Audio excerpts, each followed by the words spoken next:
ఇక మేడారం అడవుల్లో అరుదైన ఘటన, రాత్రికి రాత్రే కుప్పకూలిన 50,000 చెట్లట. 2 కిలోమీటర్ల పరిధిలో నష్టం, ఆశ్చర్యం వ్యక్తం చేసిన అధికారులు. టోర్నడోల వల్ల జరిగి ఉండొచ్చని అంచనట. 50,000 చెట్లు కూలిపోయినాయట రాత్రికి రాత్రి. మేడారం అడవుల్లో అరుదైన ఘటనట. ఇగో అసలు ఇట్టెట్లా పోతాయి? తెలంగాణలోని ఉమ్మడి వరంగల్ జిల్లా ఏటూరు నాగారం మేడారంలోని అడవుల్లో అరుదైన ఘటన చోటు చేసుకుంది. కొన్ని రోజులుగా ఎడతెరిపి లేకుండా కురుస్తున్న భారీ వర్షాలకు అంతా కలిపి ముద్దయింది. ఈ క్రమంలోనే మేడారం అడవుల్లో రాత్రికి రాత్రి 50,000కు పైగా చెట్లు ఒకే సమయంలో కూలిపోయాయి. ఈ సంఘటన తాడిచెర్ల, తమిడేరు ప్రాంతాల మధ్య జరిగింది. ఒకేసారి నేలమట్టమైన 50,000కు పైగా చెట్లు దాదాపు 2 కిలోమీటర్ల పరిధిలో విస్తరించాయి. చెట్లు ఒకే మార్గంలో కూలడం పట్ల వాతావరణ శాఖతో పాటు అటవీ శాఖ అధికారులు ఈ సంఘటనపై ఆశ్చర్యం వ్యక్తం చేస్తున్నారు. ఆగస్టు 31వ తేదీన సాయంత్రం 5:30 నుంచి రాత్రి 7 గంటల మధ్య మేడారం అడవులో ఒక్కసారిగా అలజడి మొదలైంది. పెద్ద ఎత్తున గాలి దుమారం చెలరేగడంతో మహావృక్షాలు సైతం చిగురుటాకులా వణికిపోయాయి.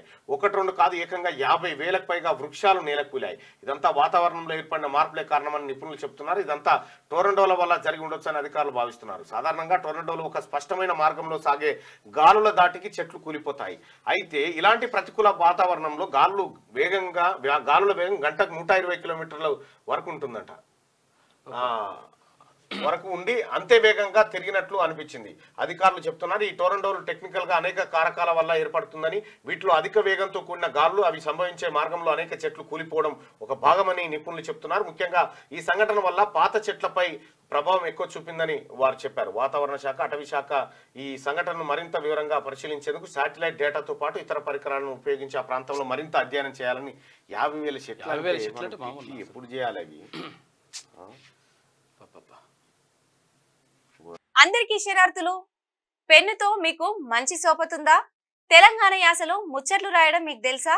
మీలాంటోళ్ళనే ఎత్తుకుతుంది మా క్యూ న్యూస్. మరి ఆలస్యం చేయకుండా మాకు ఫోన్ చేయండి. 8688892608 లైక్ చేయండి.